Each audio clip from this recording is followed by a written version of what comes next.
मुख्यमंत्री घरों से बाहर नहीं निकल रहे हैं और निकलते समय खौफ खा रहे हैं। इससे बड़ी बात क्या हो सकती है?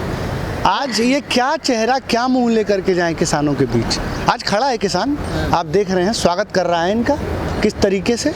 और मुख्यमंत्री को आप निकलने तो नहीं देते, लेकिन फिर किसानों का हाल भी देखते हैं ना। कल हिसार में क्या हुआ किसानों के साथ, कितनों के सर फूटे, कितनों के पैर टूटे, बताइए। तो ये तो आपका काम है ना सवाल पूछना।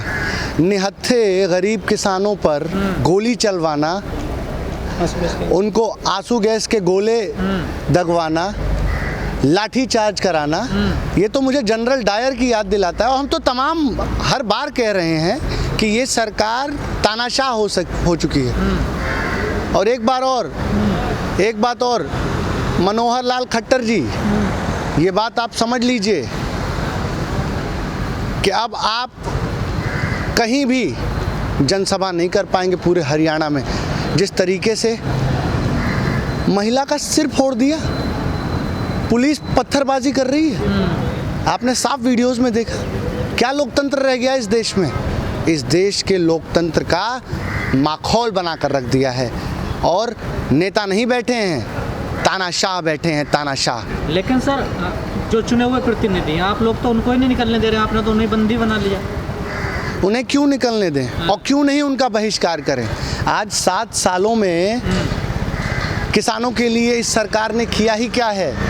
अलावा उन्हें तड़प तड़प के मरते हुए छोड़ दिया है। इसके अलावा क्या किया है? क्या आत्महत्याएं रुक गई? क्या एमएसपी की गारंटी सब जगह हर फसलों पे मिल गई? क्या सिंचाई विभाग में भ्रष्टाचार खत्म हो गया? नहीं साहब, किसानों की तो मेहनत को कुचल करके खत्म किया गया। हाँ, अब उस किसान को हम आज़ाद कर रहे हैं, हाँ, उसको मजबूत कर रहे हैं, उसको आधुनिक बना रहे हैं। आप लोग आंदोलन करने लग गए इसी के खिलाफ। 70 सालों से तो किसान 70 सालों से अब उबर रहा था। अब तो तुम जब उबर रहा था तभी उसको अब गुलामी के जंजीरों में जो है इन 3 काले कानूनों के उससे आप फिर से बांधने की कोशिश कर रहे हैं, प्रयास कर रहे हैं। हमारा साफ साफ मुद्दा है, हमें हिंसा में विश्वास नहीं है, ना हम हिंसक हैं। किसान कभी हिंसक नहीं हो सकता है। हम तो प्रधानमंत्री जी से, इस देश की सरकार से सिर्फ यही चाहते हैं कि ये तीनों किसान विरोधी काले कानून वापस हो जाए और एमएसपी पे गारंटी मिल जाए।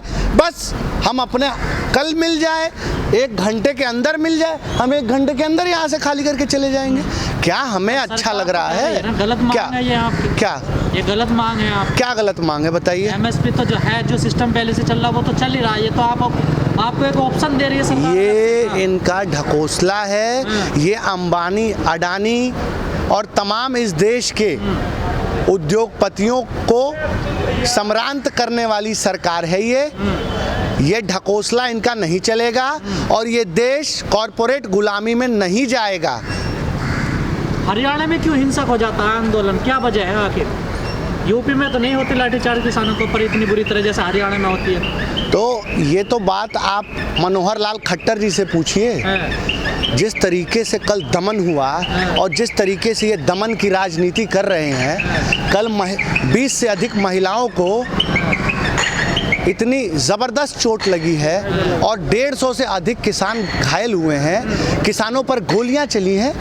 मैं आपसे पूछना चाहता हूं, क्या इस देश का किसान इतना बुरा है? आतंकवादी है, मर्डरी है, खूनी है, कत्ली है? अरे आप खट्टर जी और अजय सिंह बिष्ट जी, आप जैसे लोगों को इसी किसान ने चुन करके वहां बैठाया है और आज आपको तनिक भी दया नहीं आई?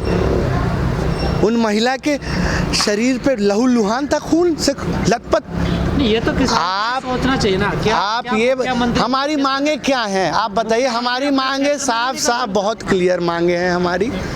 जिस दिन ये सरकार ये तीनों कृषि कानून, ये तीनों किसान विरोधी काले कानून वापस कर लेगी भाई, उस दिन हम यहाँ पे चुपचाप यहाँ से अपने सारे टेंट तंबू उखाड़ के घर चले जाएंगे और ये रोड फिर से चलने लगेगा। वो तो सरकार ने मना कर दिया, कानून तो वापस तो बस, तो फिर अगर सरकार अड़िग है तो हम तो जनता हैं, हम तो सरकार बनाने वाले हैं। जब सरकार तानाशाही कर पे अड़ग जाएगी तो यही तो कारण है। आपके सवाल का जवाब इसी में है कि जब जैसे दो तरफा जब बात होती है तब किसी चीज़ का हल होता है। सरकार कह रही है नहीं मैं ये करूँगा, घमंड के नशे में चूर ये जो तानाशाह बैठे हुए हैं। और अभी तो आप हरियाणा की बात कह रहे हैं, सुनिए अगर यही हाल रहा तो उत्तर प्रदेश के भी मुख्यमंत्री जनसभाएं नहीं कर पाएंगे। और किस घूम रहे थे सब में? नहीं आपके क्षेत्र में घूम रहे? नहीं में, नोएडा में, गाजियाबाद, हर जगह, हर जिला, हर तहसील पर किसान यूनियन और जो भी हमारे संयुक्त मोर्चा के लोग हैं उन्होंने विरोध किया है। हम फिर से आने वाले हफ्तों में ये सड़कों को जाम करेंगे और तब तक जाम करेंगे जब तक कि, और हम ये देखिए, हम किसान साफ एक बात आप लोग भी समझ लीजिए, ना हम किसी सरकार से डरते हैं, ना किसी पुलिस से डरते हैं, ना किसी फौज से डरते हैं। और क्यों नहीं डरते हैं? क्योंकि हम सच्चाई की लड़ाई लड़ रहे हैं, हम गरीब किसान मजदूर की लड़ाई लड़ रहे हैं। किसने कह दिया हम संविधान नहीं मानते? जहाँ आप खड़े हैं धारा 144 लगी हुई है। हाँ, क्या यहाँ इकट्ठा होना, यहाँ रहना जरूर है? क्या हम अपने अधिकारों के लिए यहाँ नहीं रह सकते हैं? क्या सोशल डिस्टेंसिंग का पालन नहीं है? क्या आप जब गेट से एंट्री किए तो आपका जो है फीवर नहीं नापा गया? आपको सैनिटाइज नहीं किया गया? धारा 144 तो वैसी लगी हुई है ना। धारा 144 भाई तानाशाहों की ये पहचान है। धारा 144 क्यों नहीं ये स्कूल कॉलेज खोल दे रहे हैं? क्यों नहीं? हाँ, ये ऑक्सीजन सिलेंडर जारी है, बताइए हमने इसका रास्ता रोका? हम ये कहना चाह रहे हैं क्यों नहीं ये सरकार स्कूल कॉलेजेस खोल रही है? क्योंकि इनको पता है कि अगर स्कूल कॉलेज खुल गया तो जो इस देश का युवा घरों में बैठा हुआ है वो सड़कों पर आ जाएगा और ये बहुत देर तक अब नहीं रोक पाएंगे। छात्र आने वाले समय में युवा इस आंदोलन को और तेज करने वाले हैं। अतुल जी, आप डर कर ये विद्यालय नहीं खोल रहे हैं। अगर हिम्मत है तो जामिया, JNU यूनिवर्सिटीज, सारी यूनिवर्सिटी खोल के दिखाइए। कल यहाँ पे क्रांति होगी और जन सैलाब आ जाएगा। छात्रों का समर्थन चाहिए आपको? सबका समर्थन है। ये तो किसान सुनिए, सबका समर्थन है। अपने घरों में सब बैठे हुए हैं, इंतजार कर रहे हैं। प्रधानमंत्री जो कह रहे हैं ना, हम किसान अगर एक कॉल देंगे ना तो जन सैलाब आ जाएगा। आपके नेता तो कहते हैं किसानों की बात करिए, यहाँ पर मीडिया को टारगेट किया जाता है। क्या छात्र किसान नहीं होता है? मीडिया वाला कोई और किसी, आप सुनिए, क्या छात्र किसान नहीं होता है? क्या आप किसान नहीं है? ये किसान नहीं है?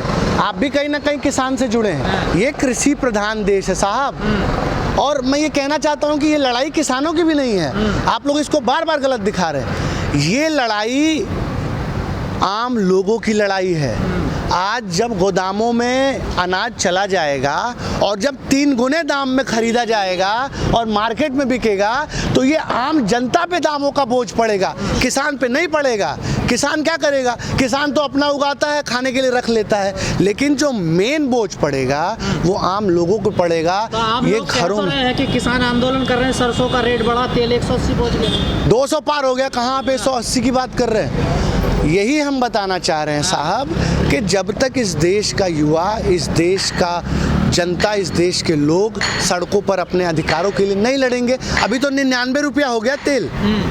मुंबई में बधाई हो भाइयों बहनों, अच्छे दिन आ गए। तेल 200 के पार हो गया, पेट्रोल 100 के पार हो गया, अर्थव्यवस्था डूब गई, बैंक बिक गए, रेल बिक गया, तेल बिक गया। अगर अभी भी अपने घरों में हो आप तो मैं समझता हूं कि आपको शर्म से डूब मरना चाहिए। और इसीलिए मैं समझता हूं, पहले मैं सोचता था कि क्यों आखिर इस देश पर तानाशाह राज कर गए, इसीलिए राज कर गए क्योंकि इस देश की जनता अन्याय को सहती रही, अन्याय को देखती रही। मैं समझता हूं, मैं चंद लाइनें कहूँगा इस आंदोलन पे कि सिर्फ हंगामा खड़ा करना मेरा मकसद नहीं, मेरी कोशिश है कि ये सूरत बदलनी चाहिए, सूरत बदलनी चाहिए। आज ये दीवार पर्दों के तरह हिलने लगे, शर्त है लेकिन है कि ये बुनियाद हिलनी चाहिए। अपने घरों मकानों से निकलिए, हक की लड़ाई लड़िए, अपने बच्चों की वैक्सीन की लड़ाई लड़िए। आज वैक्सीन जो है विदेश में बेच दी गई, आपके टैक्स के पैसे की, आपके खून पसीने के पैसे की वैक्सीन इस प्रधानमंत्री ने अपने चरित्र को चमकाने के चक्कर में विदेशों में बैठ दिया। आपके बच्चों को मरता हुआ छोड़ दिया गया है। आज वैक्सीन सेंटरों पर वैक्सीन नहीं है। जो वैक्सीन नहीं दे सकता, जो महिलाओं को सुरक्षा नहीं दे सकता, जो इस देश की अर्थव्यवस्था को नष्ट कर रहा है, जो इस देश को बेच रहा है, मैं समझता हूँ उसे सत्ता में रहने का कोई अधिकार नहीं है, कोई अधिकार नहीं है। और मैं जनता से अपील करना चाहूँगा कि निकलो घरों मकानों से, जंग लड़ो बेईमानों से। तब लड़े थे गोरों से, अब लड़ना है सत्ता में बैठे हुए चोरों से। धन्यवाद।